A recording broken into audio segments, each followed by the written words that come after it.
নমস্কার, সঞ্চয় গুরু চ্যানেলে আপনাদের স্বাগত। আজকে দ্বিতীয় পর্বে আমরা জীবন বীমা বা লাইফ ইন্স্যুরেন্স নিয়ে আলোচনা করব। আমরা ভারতীয়রা সঞ্চয়ের জন্য সবথেকে বেশি নির্ভর করি এই লাইফ ইন্স্যুরেন্সের উপর, আর সম্ভবত সবথেকে কম পরিকল্পনা করা হয় কিভাবে লাইফ ইন্স্যুরেন্স করব, কোন ইন্স্যুরেন্সটা করতে হবে সেই ব্যাপারে। তাহলে আজকে এই পর্বে আমরা জানব বিভিন্ন কোম্পানি যারা এই লাইফ ইন্স্যুরেন্সগুলো করে তাদের বলা হয় ইন্স্যুরার। তাদের বিভিন্ন প্রকারের লাইফ ইন্স্যুরেন্স, বিভিন্ন ধরনের লাইফ ইন্স্যুরেন্স আছে, সেগুলোর মধ্যে কি পার্থক্য, এই পার্থক্যটা যত ভালোভাবে আপনি বুঝতে পারবেন ততই আপনি সঠিক সিদ্ধান্ত নিতে পারবেন। কতগুলো উদাহরণ দিয়ে আমি সেটাকে বোঝানোর চেষ্টা করব। আমি এখানে তিনটে কোম্পানি বা তিনটে প্রতিষ্ঠানকে আমি নেব। তার কারণটা কেন নেব তার কারণটা আমি বলছি। একটা কোম্পানি নিচ্ছি state bank of India life insurance. কেন নিলাম? কারণ স্টেট ব্যাংক অফ ইন্ডিয়া ভারতের সব থেকে বড় ব্যাংক। তাহলে এই ইন্স্যুরেন্স কোম্পানিটা কি? ভারতের সব থেকে বড় ব্যাংক চালায় স্টেট ব্যাংক অফ ইন্ডিয়া। তারা একটি ফ্রেঞ্চ কোম্পানি, ফরাসি কোম্পানির সাথে কোলাবোরেশন করেছে। দ্বিতীয় আমি নেব life insurance corporation of India, LIC. প্রচণ্ড পপুলার ভারতে আর মার্কেট লিডার। একটি এলআইসি একটি গভর্নমেন্ট কোম্পানি। তাহলে এলআইসির কেন নিলাম? সে হচ্ছে মার্কেট লিডার এবং গভর্নমেন্ট কোম্পানি। আর তৃতীয় প্রতিষ্ঠান যেটি নেব সেটি হচ্ছে পোস্টাল লাইফ ইন্স্যুরেন্স। ভারতে সবথেকে প্রথম লাইফ ইন্স্যুরেন্স চালু করেছিল এই পোস্টাল ডিপার্টমেন্ট 1884 সালে। সব থেকে পুরনো কোম্পানি, সব থেকে পুরনো প্রতিষ্ঠান। তখন কিন্তু সাধারণ মানুষ এই ইন্স্যুরেন্স করতে পারতো না। যারা পোস্টাল ডিপার্টমেন্টে কাজ করতো তারাই করতে পারত। পরে পরে সেটা সাধারণ মানুষের জন্য খুলে দেওয়া হয়। তাহলে এই তিনটে এক্সাম্পল, তিনটে প্রতিষ্ঠানের উদাহরণ আমি নেব এবং তারা কি ধরনের বিভিন্ন রকম লাইফ ইন্স্যুরেন্স করে সে সম্বন্ধে আলোচনা করব একটা একটা করে উদাহরণ দিয়ে। আপনি যদি একটা উদাহরণে বুঝতে পারেন তাহলে সেই ধরনের সবগুলো যতগুলো প্রতিষ্ঠান আছে, যেমন আরও অনেক প্রাইভেট কোম্পানি প্রচুর আছে বাজারে, সেগুলো বুঝতে পারবেন তারাও কি অফার নিয়ে এসে, তাহলে এর থেকে ওটার কি ফারাক কি আছে। একটা গল্প মনে পড়ে গেল, ঘটনাটা সত্যি, নামগুলো আমি পরিবর্তন করে দিচ্ছি। রামবাবু আর শ্যামবাবু একটি প্রাইভেট কোম্পানিতে কাজ করেন। রামবাবু শ্যামবাবু ভালো বন্ধু। রামবাবু অবশ্য তার অন্য সময়ে আরেকটি কাজ করেন, তিনি একটি ইন্স্যুরেন্স কোম্পানির এজেন্ট। একদিন হঠাৎ রামবাবু এসে বললেন, দেখুন মার্চ মাস হয়ে গেছে, আপনাকে ট্যাক্স তো সেভ করতেই হবে, তাহলে এক কাজ করুন, একটা ভালো পলিসি এসছে, ইউলিপ পলিসি একটা ভালো এসেছে, এটা করে নিন। আপনার মনে হয় 3 বছর 5 বছরের মধ্যে আপনার টাকা ডবল হয়ে যাবে, কারণ এটা শেয়ার মার্কেটের সাথে জড়িত। শ্যামবাবু করে নিলেন, কিন্তু তিনি রামবাবুকে বিশ্বাস করেন।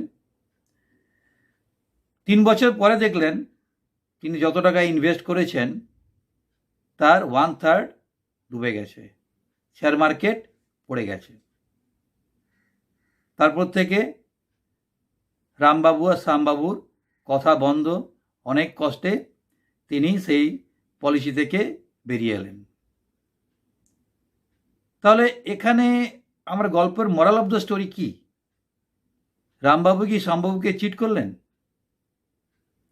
না, দুজনেরই ভুল। রামবাবু ঠিকমতোভাবে পলিসিটা বোঝাতে পারেননি। অ্যাজ এ ইন্স্যুরেন্স এজেন্ট তাকে বোঝানোর কথা, তিনি বোঝাতে পারেননি। আর শ্যামবাবু সেটা বোঝার ব্যাপারে বেশি মাথা ঘামাননি। আমি ঝাঁপ দেওয়ার আগে জানবো না আমি কোথায় ঝাঁপ দিচ্ছি? আমার উদ্দেশ্য হচ্ছে সেই আপনি জেনেই ঝাঁপ দিন।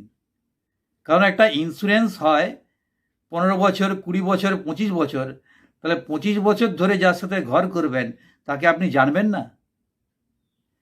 হঠাৎ করে নিলেন, প্রচুর এলআইসি করে নিলেন, তারপরে প্রিমিয়াম দিতে দিতে হাঁস করবেন, তা নয়। সেটা উদ্দেশ্য হওয়া ঠিক নয়। লাইফ ইন্স্যুরেন্সের প্রধান উদ্দেশ্য কি এটা যদি না জানি তাহলে ইন্স্যুরেন্স করে লাভ নেই। প্রধান উদ্দেশ্য হচ্ছে আমাদের ফ্যামিলিকে একটা সিকিউরিটি দেওয়া।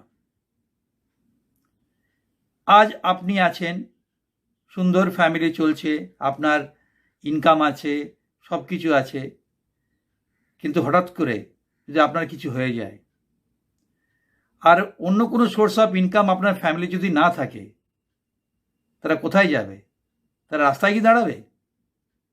সেই জন্য আপনি যদি নাও থাকেন, তারা যেন সুস্থ সাবলীল সহজভাবে জীবন কাটাতে পারে, সে ব্যাপারে আপনার ব্যবস্থা করা উচিত। সেটা আপনার দায়িত্বের মধ্যে পড়ে। এবং জীবন বীমা বা লাইফ ইন্স্যুরেন্সের এটাই মেন উদ্দেশ্য। আপনার কিছু হলে বা কোনোভাবে যদি কিছু হয় ফ্যামিলিতে, সেটা সিকিউরিটি এই লাইফ ইন্স্যুরেন্স কোম্পানিগুলো দেয়, এই লাইফ ইন্স্যুরেন্স দেয়। তাহলে মেন উদ্দেশ্যটা কি? একটা সিকিউরিটি, সুরক্ষা, এটা আমাদের চাই, যাতে হঠাৎ করে আমাদের ফ্যামিলি, একটা সুখী ফ্যামিলি যাতে ভেসে না যায়, তার জন্য আমাদের আগের থেকে চিন্তা ভাবনা করে আমাদের এই পলিসিগুলো করা উচিত। এটাই প্রধান উদ্দেশ্য, লাইফ ইন্স্যুরেন্সের প্রধান উদ্দেশ্য। তাহলে একবার দেখে নেওয়া যাক কি কি পলিসি বিভিন্ন কোম্পানি করে থাকে। এই স্ক্রিনে দেওয়া হচ্ছে, আপনি স্ক্রিনটাকে পজ করে আপনার সেই বলেছিলাম প্রথম পর্বে খাতা করতে, সেই খাতায় ভালোভাবে লিখে রাখুন। এখানে আরেকটা জিনিস আলোচনা করে নিই, এই বোনাস ব্যাপারটা কি। ব্যাংকে যখন আপনি টাকা জমা করেন তার একটা সুদ দেয়। ধরুন এই সুদের হার 8%, 100 টাকায় 8 টাকা, মানে 100 টাকা জমা করলে 1 বছর পরে আপনি 8 টাকা সুদ পাবেন। এখানে বোনাসটা ঠিক সেরকম নয়। আপনি কত টাকা প্রিমিয়াম জমা করলেন তার উপর বোনাসটা হয় না। আর বোনাসটা হিসেব করা হয় প্রতি হাজারে। ধরুন বোনাসের রেট হলো 52 টাকা প্রতি হাজার। তার মানে যদি 1 লাখ টাকার পলিসি করেন তাহলে হাজারে 52 টাকা করে হিসেব করলে 1 লাখে হবে 5,200 টাকা। মানে বছরে আপনি 5,200 টাকা বোনাস পাবেন। এই বোনাসের রেটটা এই টার্ম পলিসি বা হোল লাইফ পলিসিতে অনেক বেশি হয়, প্রায় 70 টাকার উপরে। তার মানে 1 লাখ টাকায় প্রতি বছরে 7,000 টাকা তার উপরে পাবেন। সেটা দেখে নেবেন কী রেটটা আছে। আর এন্ডাওমেন্ট পলিসিতে অনেক কম থাকে, ধরুন 52 টাকা, মানে বছরে আপনি 5,200 টাকা পাবেন। আবার মানি ব্যাক পলিসিতে আরও কম, ধরুন 48 টাকা, তাহলে বছরে আপনি 1 লাখ টাকার উপরে বছরে 4,800 টাকা বোনাস পাবেন। এই জন্য টার্ম ইন্স্যুরেন্সগুলো বেশি অ্যাট্রাকটিভ হয় এই কারণে, আপনি টাকা ফেরত পাবেন না, কিন্তু এই বোনাস রেটটা অনেক বেশি, মানে আপনি অনেক কম প্রিমিয়াম দিয়ে অনেক বড় টাকার পলিসি করতে পারবেন।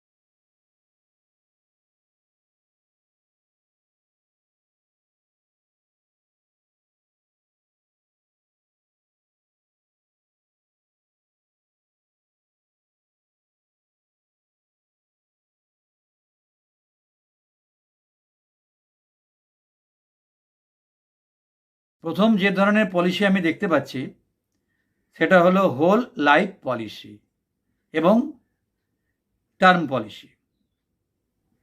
এগুলো পিওর জীবন বীমা, মানে জীবন বীমার যেটা প্রধান উদ্দেশ্য আপনার ফ্যামিলিকে একটা সুরক্ষা দেওয়া, এটার কাজ তাই। মানে একটা বছর পর্যন্ত আপনাকে রেগুলার প্রিমিয়াম দিয়ে যেতে হবে, সে 20 বছর হোক, 25 বছর হোক, 30 বছর হোক, যেভাবে যেটা আপনি চয়েস করবেন সেভাবে আপনাকে প্রিমিয়াম দিয়ে যেতে হবে। এরপর একটা নির্দিষ্ট সময় পর্যন্ত আপনাকে আর প্রিমিয়াম দিতে হবে না। এর মধ্যে যদি আপনি মারা না যান তাহলে আপনি কোনো কিছু ফেরত পাবেন না। এর মধ্যে এই সময়সীমার মধ্যে যদি আপনি মারা যান তাহলে আপনার পরিবার, যাদের আপনি নমিনি করে গেছেন, তারা একটা মোটা অঙ্কের অ্যামাউন্ট, যেটা আপনি সাম অ্যাসিওর্ড যত টাকার পলিসি করেছেন এবং যত বোনাস ওই পর্যন্ত হয় সেই টাকা আপনার ফ্যামিলি পাবে। তাহলে এটার প্রধান উদ্দেশ্য কি? আপনার সিকিউরিটি নয়, আপনার ফ্যামিলির সিকিউরিটি। হঠাৎ করে এমন কিছু যদি হয়ে যায়, আপনি যদি না থাকেন, তাহলে আপনার ফ্যামিলিটা যাতে ভেসে না যায়, তারা কিছুদিনের একটা সময় পাবে সেটাকে সামলানোর জন্য। 10 লাখ টাকা হোক, 50 লাখ টাকা হোক, 1 কোটি টাকা হোক, সে পলিসি করলে অন্তত কিছুদিনের জন্য তারা এটা সামলে যাবে এবং তারা নিজেদেরকে গুছিয়ে নিতে পারবে। তাহলে এই পলিসিটার প্রধান উদ্দেশ্য কি? আপনি ফেরত পাবেন না। তাহলে কে পাবে? আপনি মারা যাওয়ার পরে আপনার নমিনি ফেরত পাবে। রবীন্দ্রনাথের গান আছে, যখন পড়বে না মোর পায়েরই চিহ্ন এই বাটে, তখন আমায় নাইবা মনে রাখলে। মনে রাখবে, যদি এই ধরনের পলিসি আপনি করে রাখেন তাহলে আপনাকে মনে রাখবে। আপনার ফটোতে প্রতিদিন মালা দেওয়া হবে। এই ধরনের পলিসি হচ্ছে প্রধান উদ্দেশ্য আপনার ফ্যামিলিকে সিকিউরিটি দেওয়া, সেটা তারা পাবে। দ্বিতীয় যে ধরনের পলিসিগুলো আমি দেখছি সেটা হচ্ছে এন্ডাওমেন্ট অ্যাসুরেন্স পলিসি। বেশিরভাগ আমরা এই ধরনের পলিসিগুলো করি অ্যাজ এ সেভিং ইনস্ট্রুমেন্ট, মানে সঞ্চয়ের একটা মাধ্যম হিসাবে এই এন্ডাওমেন্ট পলিসিগুলো করি। এতে কি সুবিধা? আপনি একটা নির্দিষ্ট বছর পর্যন্ত প্রিমিয়ামগুলো দিয়ে গেলেন, তারপরে মেয়াদ শেষে আপনি যত টাকার পলিসি করেছেন প্লাস ওই বছরে অত বছরে যত বোনাস হয়েছে সেটা আপনি ফেরত পাবেন। তাহলে আপনি এখানে পয়সা ফেরত পাচ্ছেন একটা নির্দিষ্ট বছর পরে। 15 বছর, 20 বছর, 25 বছর পর একটা পয়সা আপনি ফেরত পাচ্ছেন, যেটা হচ্ছে আপনার সাম অ্যাসিওর্ড আর বোনাস। এই কারণেই এই ধরনের পলিসিগুলো খুবই পপুলার, অ্যাট্রাকটিভ। এই ধরনের পলিসিগুলো কি? বাজারে ব্যাংকের যে ফিক্সড ডিপোজিট, সেই কম্প্যারিজনে আমরা এটাকে দেখি। ফিক্সড ডিপোজিটের থেকে এটা বেশি কি সুবিধা? আপনি পয়সা ফেরত পাচ্ছেন একটা নির্দিষ্ট সময়ের পরে, প্লাস আপনার ফ্যামিলির একটা সিকিউরিটিও থাকছে। আপনার লাইফ রিস্ক তারা নিচ্ছে। আপনি যদি ওই সময়ের মধ্যে মারা যান, ধরুন 15 বছরের একটা পলিসি করেছেন, আপনি 5 বছরের পরে মারা গেলেন, তাহলে পলিসিটা যদি 1 লাখ টাকার হয় 1 লাখ টাকা পাবে, প্লাস ওই 5 বছরে আপনি যত প্রিমিয়াম দিয়েছেন তার মানে তার যে বোনাস সঞ্চয় হয়েছে সেই বোনাসটাও পাবেন। তাহলে এন্ডাওমেন্ট এই যে পলিসিগুলো আছে বিভিন্ন কোম্পানির, এগুলোর মেন উদ্দেশ্য হচ্ছে আপনার সিকিউরিটিও দেওয়া এবং আপনার পয়সা ফেরত দেওয়া। পয়সা যাতে একটা প্রধান ভালো একটা অ্যামাউন্ট তৈরি হয়ে যায় এবং সেটা আপনি ফেরত পাবেন। এটাই হচ্ছে এন্ডাওমেন্ট পলিসিগুলোর উদ্দেশ্য। সেভিংস প্লাস লাইফ রিস্ক, একটা ফ্যামিলি সিকিউরিটি, দুটোই আপনি এই ধরনের পলিসিগুলোতে পাবেন। তৃতীয় এক ধরনের পলিসি যেটা হচ্ছে জয়েন্ট লাইফ পলিসি। স্বামী স্ত্রী যারা সাধারণত এই ধরনের পলিসিগুলো করে থাকেন, একটা ফ্যামিলি স্বামী স্ত্রী দুজনের লাইফ রিস্কটাই এরা নিচ্ছে। যদি হাজব্যান্ড মারা যায় তাহলে সাম অ্যাসিওর্ড প্লাস বোনাস তার স্ত্রী পাবে। যদি স্ত্রী মারা যায় তাহলে সাম অ্যাসিওর্ড প্লাস বোনাস তার হাজব্যান্ড পাবে। তা এইভাবে পলিসিটা কি? তাহলে জয়েন্ট লাইফ পলিসির সাথে অন্য পলিসিগুলোর এন্ডাওমেন্ট পলিসির কোনো ফারাক নেই। কোথায় ফারাক, কোথায় পার্থক্য? না, এন্ডাওমেন্ট পলিসিতে খালি আপনার লাইফ রিস্ক হচ্ছে, আপনি মারা গেলে আপনি যাকে নমিনি করেছেন সে পাবে। কিন্তু এই জয়েন্ট লাইফ পলিসি সাধারণত স্বামী স্ত্রী যারা যেটা করে থাকেন তাতে কি দুজনের লাইফ রিস্ক, কেউ একজন মারা গেলে অপরজন সেটা পাবে, এটাই পার্থক্য। এরপরে একটা পলিসি হচ্ছে চিলড্রেন্স পলিসি। এটা সাধারণত বাচ্চাদের নামে হয়, কখনো কখনো এতে মানি ব্যাকও হয়। তো এই চিলড্রেন্স পলিসিগুলোর একটা বিশেষ বৈশিষ্ট্য আছে। এখন এই চিলড্রেন্স পলিসি আপনার ছেলে বা মেয়ের নামে হচ্ছে, কিন্তু আপনি চাচ্ছেন আপনার নামেই হচ্ছে সেটা, আপনি আপনার লাইফ রিস্কের উপরে। মানে আপনি যদি মারা যান তাহলে এই পলিসিটা বন্ধ হয়ে যাবে না, আপনি আর প্রিমিয়াম দিতে পারছেন না, এই পলিসিটা চালু থাকবে। মেয়াদ শেষ হলে যে নমিনি আছে সে পুরো টাকা মানে সাম অ্যাসিওর্ড প্লাস বোনাস ফেরত পাবে। এটাই হচ্ছে চাইল্ডস পলিসির একটা বৈশিষ্ট্য। এগুলো সবগুলো এন্ডাওমেন্ট পলিসি, কিন্তু এই যে জয়েন্ট লাইফ পলিসি বললাম আর চাইল্ড পলিসি বললাম, এগুলো সবগুলো এন্ডাওমেন্ট পলিসি, কিন্তু এর একটা বিশেষ বৈশিষ্ট্য আছে। একটায় দুজনের লাইফ রিস্ক নিচ্ছে, আর একটায় আপনার লাইফ রিস্ক তো আছেই নিচ্ছে, এবং আপনি মারা যাওয়ার পরেও পলিসিটা বন্ধ হয়ে যাবে না। অন্য ক্ষেত্রে পলিসি বন্ধ হয়ে যাবে, এখানে পলিসি বন্ধ হবে না, সব মেয়াদ শেষ হলে সে টাকাটা পাবে। আবার কি হয়, এই আরেকটা পলিসি যেটা হয় সেটা হচ্ছে অ্যানুইটি পলিসি, যেগুলো পেনশন পলিসি নাম দিয়ে বাজারে ছাড়ে। এই পলিসিগুলো কীরকম? আপনি একটা টাকা জমা করলেন, এককালীন সাপোজ জমা করলেন, তাহলে যেমন ইন্টারেস্ট হয় সেইভাবে আপনি মাসে মাসে বা কোয়ার্টারলি নিতে পারেন বা বছরে একবারেও নিতে পারেন, সেটা ইন্টারেস্টগুলোই আপনাকে দিচ্ছে, সেটাই অ্যানুইটি পলিসি। বা অ্যানুইটি পলিসি আরেক ধরনের হতে পারে, আপনি বললেন আমি 15 বছর প্রিমিয়াম দেব, 15 বছর প্রিমিয়াম দেওয়ার পরে যে টাকাটা হবে তার উপরে আপনি অ্যানুইটি নেবেন, মানে আপনি মান্থলি ইনকাম নেবেন বা ইয়ারলি ইনকাম নেবেন ওর থেকে। তাহলে আপনি এখন টাকা জমা করতে পারেন, যেমন পেনশন ফান্ড হয় তেমনি এখন থেকে টাকা জমা করে গেলেন, এরপরে সেই মেয়াদটা শেষ হলে আপনি তার থেকে মাসে মাসে ইন্টারেস্ট পাবেন, মানে সেই পেনশনের মতো। এই জন্য এগুলোকে পেনশন পলিসি বলে বাজারে ছাড়ে। এগুলো আর কিছুই না, অ্যানুইটি পলিসি।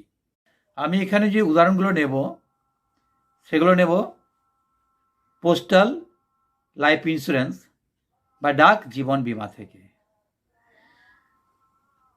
আপনি যদি গ্রামে থাকেন তাহলে সেটাকে বলা হবে RPLI, rural postal life insurance, গ্রাম ডাক বিমা। এখানে কেন আমি এক্সাম্পলটা নিলাম, এই এক্সাম্পলগুলো নিচ্ছি PLI থেকে, কারণ এগুলো হচ্ছে ট্র্যাডিশনাল ইন্স্যুরেন্স, মানে অনেক বছর ধরে খুব বেশি পরিবর্তন হয়নি। তাহলে এগুলো যদি আপনি বুঝতে পারেন তাহলে অন্য কোম্পানির ওই ধরনের ইন্স্যুরেন্সগুলোও বুঝতে পারবেন। এখানে একটু আলোচনা করে নেওয়া প্রয়োজন, এই ডাক বিমার কি সুবিধা অসুবিধা, PLI বা RPLI যদি করেন কি সুবিধা আর কি কি অসুবিধা আছে। প্রথমে সুবিধাগুলো বলে নিই।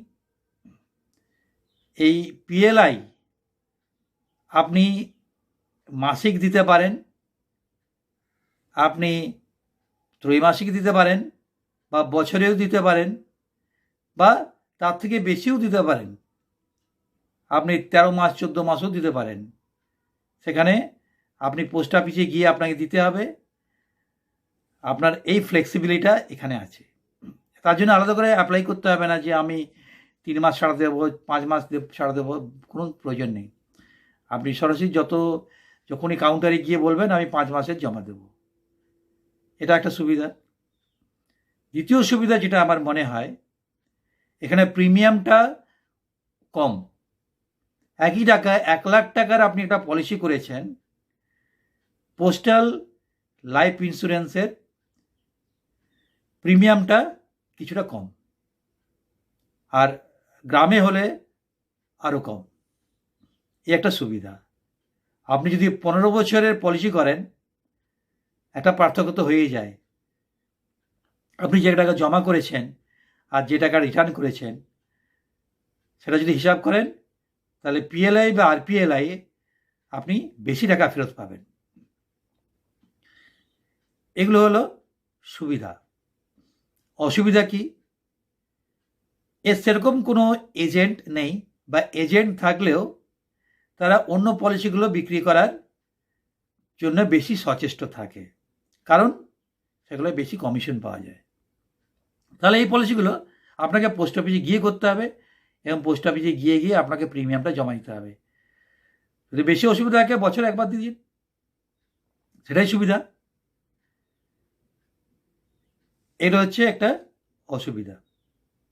দ্বিতীয় অসুবিধা, এই পলিসিগুলো খুব বেশি টাকার করা যায় না। 5 লাখ টাকা, 3 লাখ টাকা, সেরকম একটা লিমিট আছে।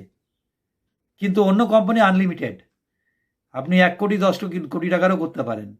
কিন্তু এখানে লিমিট 5 লাখ, 3 লাখ এরকম লিমিট আছে সবগুলো পলিসিতে।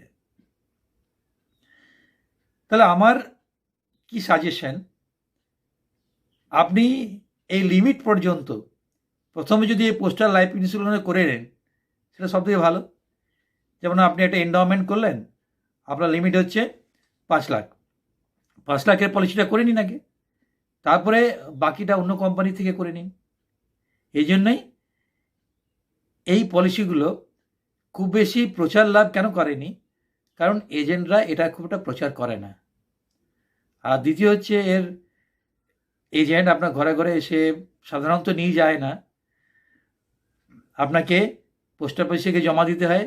তবে আপনি যদি বড় সিটিতে থাকেন এখন তারা অনলাইনে জমা দেওয়ারও ব্যবস্থা করেছে, তবে বেশিরভাগ গ্রামে এটা নেই। আপনাকে পোস্ট অফিসে গিয়ে নিজে গিয়ে জমা দিতে হবে। যেমন অন্য কাজ করেন পোস্ট অফিসে, তেমনি এই জমাটাও মনে করুন একটা কাজ, এবং ওখানে মাসে মাসে যদি মাসে মাসে করেন একটা কম অ্যামাউন্ট আপনাকে দিতে হবে, বা যদি আপনি মাসে মাসে না যেতে পারেন তাহলে 3 মাস 4 মাস 5 মাস ছাড়া যখন আপনার সময় হবে যান, আপনি জমা দিয়ে আসুন। তো এটাই আমার সাজেশন। প্রথমে পিএলআই যতটা পারেন বা আরপিএলআই যতটা পারেন করে নিন, তারপরে অন্য ইন্স্যুরেন্সগুলো করুন। তো শুধু ইন্স্যুরেন্স কেন করতে হবে, আরও অনেক কিছু জিনিস আছে, সেগুলো পরের এপিসোডে আমি আলোচনা করব। তবে এখন এই উদাহরণগুলো আপনি দেখে নিন এবং আপনার খাতায় ভালোভাবে এগুলো নোট করে নিন। দরকার হলে স্ক্রিনটাকে পজ করে ভালোভাবে এগুলো নোট ডাউন করে। Post office whole life policy Suraksha. ধরুন আপনার বয়স 30 বছর আর আপনি 1 লাখ টাকার একটা পলিসি করেছেন, তাহলে আপনাকে আরও 25 বছর এই পলিসিটি চালাতে হবে, মানে 55 বছর পর্যন্ত পলিসিটাকে চালাতে হবে। মাসে আপনাকে প্রিমিয়াম দিতে হবে 220 টাকা। এটা বছরেও দিতে পারেন, তাহলে আপনি একটা ডিসকাউন্ট পাবেন। তাহলে টোটাল কত প্রিমিয়াম দিলেন আপনি? 66,000 টাকা 25 বছরে। আর বোনাস কত পাবেন? বোনাস 1000 টাকায় 76 টাকা 1 বছরে এখনকার রেটে। তাহলে 1 লাখ টাকায় কত বোনাস হলো প্রতি বছরে? 7,600 টাকা। তাহলে 25 বছরে কত বোনাস হলো? 1,90,000 টাকা। তাহলে ম্যাচিউরিটি বেনিফিট কত পাবেন? 2,90,000 টাকা। সেটা পাবেন আপনার যখন 80 বছর বয়স হবে তখন। আপনি যদি 80 বছর পর্যন্ত বেঁচে থাকেন তাহলে পাবেন, না হলে আপনি যদি তার আগেই মারা যান তাহলে আপনি যাকে নমিনি করে যাবেন সে পাবে এই 1 লাখ প্লাস যত বছর আপনি প্রিমিয়াম দিয়েছেন সেই তত বছরের বোনাসটা আপনি পাবেন। Post office endowment assurance policy Santosh. ধরুন আপনার বয়স 30 বছর, আপনি 1 লাখ টাকার একটা পলিসি করতে চান। আবার ধরুন আপনি 25 বছরের জন্য এই পলিসিটা করতে চান, তাহলে আপনাকে মাসিক প্রিমিয়াম দিতে হবে 320 টাকা। বছরে হিসাব করতে গেলে 12 দিয়ে গুণ করে নিন, তার উপর একটা ডিসকাউন্ট পাবেন, বছরেও দিতে পারেন। তাহলে আপনি টোটাল প্রিমিয়াম কত দিলেন 25 বছরে? 96,000 টাকা। আপনি বোনাস কত পাবেন? 52 টাকা হাজারে হিসেবে প্রতি বছরে আপনাকে 5,200 টাকা বোনাস দেওয়া হবে। তাহলে 25 বছরে কত টাকা হয়? গুণ করে নিন, 1,30,000 টাকা। তাহলে আপনার বয়স যখন 55 বছর হবে তখন আপনি পাবেন আপনার সাম অ্যাসিওর্ড 1 লাখ টাকা প্লাস এই বোনাস 1,30,000 টাকা, মোট 2,30,000 টাকা। যদি আপনি তার আগে মারা যান তাহলে আপনি যাকে নমিনি করে গেছেন সে পাবে ওই 1 লাখ টাকা সাম অ্যাসিওর্ড প্লাস যত বছর আপনি প্রিমিয়াম দিয়েছেন তত বছর বোনাসের যত হয় সেই হিসেবে। Post office money back policy Sumangal. ধরুন আপনার বয়স 30 বছর, আপনি একটি 1 লাখ টাকার পলিসি করতে চান, 20 বছর মেয়াদি। তাহলে আপনাকে মাসে দিতে হবে 500 টাকা। তাহলে 20 বছরে আপনার কত প্রিমিয়াম দিতে হবে? 1,20,000 টাকা। আপনি বোনাস পাবেন প্রতি বছরে 48 টাকা প্রতি হাজারে হিসেবে, মোট 20 বছরে 96,000 টাকা বোনাস। এরপর আপনার টাকা ফেরত শুরু হবে। 8 বছর পরে আপনি পাবেন 20,000 টাকা, 12 বছর পরে পাবেন আরও 20,000 টাকা, আর 16 বছর পরে পাবেন আরও 20,000 টাকা, আর 20 বছর পরে যে বাকি থাকবে 1,36,000 টাকা আপনি পাবেন। আপনার তখন বয়স হবে 50 বছর। আশা করি এই উদাহরণগুলো থেকে আপনি বিভিন্ন ধরনের পলিসি সম্বন্ধে একটা ধারণা করতে পেরেছেন। এরপর কি করবেন? বিভিন্ন ধরনের যে কোম্পানিগুলো আছে সেগুলোর ওয়েবসাইটে গিয়ে সার্চ করুন তাদের কি কি পলিসি আছে। এরপর এই পলিসির সাথে তার কি পার্থক্য আছে এগুলো ভালো করে বুঝুন। অনেক চাকচিক্য ভরা খুব অ্যাট্রাকটিভ একটা পলিসি মনে হলো, সেটা আগে ভালো করে বুঝুন, তারপরেই আপনি সিদ্ধান্ত নেবেন। আমার এই আলোচনাতে এক ধরনের পলিসি নিয়ে আমি আলোচনা করিনি, সেটা হচ্ছে ULIP, unit link insurance plan. যেহেতু এই ধরনের পলিসিগুলো শেয়ার মার্কেট, মিউচুয়াল ফান্ড এদের সাথে সম্পর্কযুক্ত, তাহলে যে পর্বে এই মিউচুয়াল ফান্ড এবং শেয়ার মার্কেট সম্বন্ধে আমি আলোচনা করব সেখানেই ইউলিপ সম্বন্ধে আমি বিস্তারিত আলোচনা করব। ধন্যবাদ। যদি আপনার এই ভিডিওটি ভালো লাগে তাহলে শেয়ার করুন, সাবস্ক্রাইব করুন, লাইক করুন এবং অন্যকে দেখার সুযোগ করে দিন। বেল আইকন আপনি প্রেস করুন যাতে পরবর্তী পর্বের নোটিফিকেশন আপনি সঙ্গে সঙ্গে পান। পরবর্তী পর্বে আমি আলোচনা করব হেলথ ইন্স্যুরেন্স নিয়ে।